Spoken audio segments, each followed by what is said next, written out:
Friends, আজকে একটা বিশেষ টপিক নিয়ে তোমাদের কাছে আলোচনা করছি। এটা হচ্ছে ফিলোসফির চারিপদ ঘটিত দোষ। তো এটা হচ্ছে নিরপেক্ষ ন্যায়ের একটা বিশেষ টপিক, চারিপদ ঘটিত দোষ। তো চারিপদ ঘটিত দোষ আগে বলবো কাকে বলে। তো এটা ফিলোসফিতে আমরা জানি যে প্রত্যেকটা নিরপেক্ষ ন্যায়ে তিনটে করে পদ থাকে। এই তিনটে পদ হলো সাধ্য, পক্ষ, হেতু। কিন্তু এই যে পদ, এই পদগুলো কিন্তু দুবার করে ন্যায়ে ব্যবহৃত হয়। কিন্তু এই দুবার করে ব্যবহৃত হয় যে সাধ্যপক্ষ হেতু, এছাড়াও যদি আরও একটা নতুন কোনো পদ থাকে, তাহলে সেক্ষেত্রে আমার চারটে পদ হচ্ছে। এই চারটে পদকে আমি বলবো চারিপদ ঘটিত দোষ।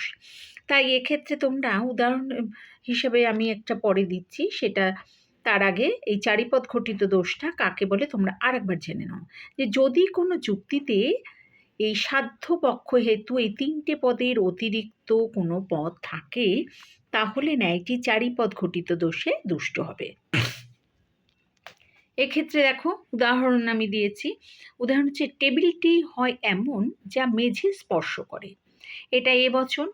আবার সেকেন্ড লাইনে দিয়েছি, অর্থাৎ অপ্রধান আশ্রয় বাক্য হচ্ছে আমার হাত হয় এমন যা টেবিলটা স্পর্শ করে, এবং সিদ্ধান্ত হচ্ছে সুতরাং দিয়ে যে আমার হাত হয় এমন যা মেঝে স্পর্শ করে। এক্ষেত্রে আমি দেখি যে আমাদের তিনটে পদ, অর্থাৎ তিনটে পদের বেশি চারটে পদ রয়েছে। টেবিলটি যা মেঝে স্পর্শ করে, আমার হাত, আর যা টেবিলটি স্পর্শ করে, এই হলো চারটে পদ। তো এই চারটে পদ যখনই থাকছে তখনই হচ্ছে চারিপদ ঘটিত দোষ।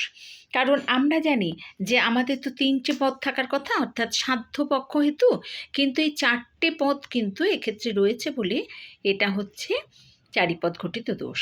তাই উপরোক্ত এই নিরপেক্ষ ন্যায়টি অবৈধ, কারণ এই ন্যায়টিতে চারটে পদই রয়েছে। আমরা জানি প্রতিটি নিরপেক্ষ ন্যায়ে তিনটে করে পদ থাকে, কিন্তু এক্ষেত্রে তিনটের বেশি পদ রয়েছে বলে তাহলে এক্ষেত্রে আমার হচ্ছে চারিপদ ঘটিত দোষ। এক্ষেত্রে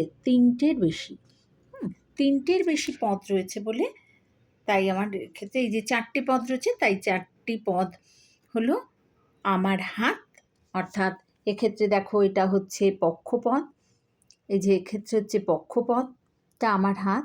তারপরে হচ্ছে দ্বিতীয় হচ্ছে যা মেঝে স্পর্শ করে, এই যে যা মেঝে স্পর্শ করে তা। আচ্ছা, তৃতীয় হচ্ছে আমার টেবিলটি, এই যে টেবিলটি। আচ্ছা, চতুর্থ হচ্ছে যা টেবিলটি স্পর্শ করে। এই হলো চারটে। তাহলে আমার হাত, এই যে আমার হাত যা মেঝে স্পর্শ করে, টেবিলটি, আর যা টেবিলটি স্পর্শ করে।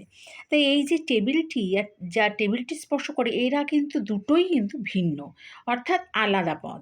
যে টেবিলটি একটা পদ আর যা টেবিলটি স্পর্শ করে সেটা কিন্তু আর একটা পদ। তাই এক্ষেত্রে কাজেই এই যে চারটে পদ, এই চারটে পদ রয়েছে বলে একে চারিপদ ঘটিত দোষ বলে। তাই কাজেই উপরের অনুমানটা চারিপদ ঘটিত দোষে দুষ্ট। তাই এটা হলো চারিপদ ঘটিত দোষ। তোমাদের যদি টিকা আসে তাহলে কিন্তু তোমরা এইভাবে লিখতে পারবে, বা চারিপদ ঘটিত দোষ কাকে বলে নম্বর অনুযায়ী তোমরা এইভাবে এটাকে ডিসকাস করবে। এই ছিল আজকের টপিক। এটা হলো ফিলোসফির চারিপদ ঘটিত দোষ। হ্যাঁ, আর যদি কিছু জিজ্ঞাসা থাকে হোয়াটসঅ্যাপ নাম্বার 8775694667, এখানে তোমরা জিজ্ঞাসা করতে পারো। তো এটা হচ্ছে ফিলোসফির চারিপদ ঘটিত দোষ।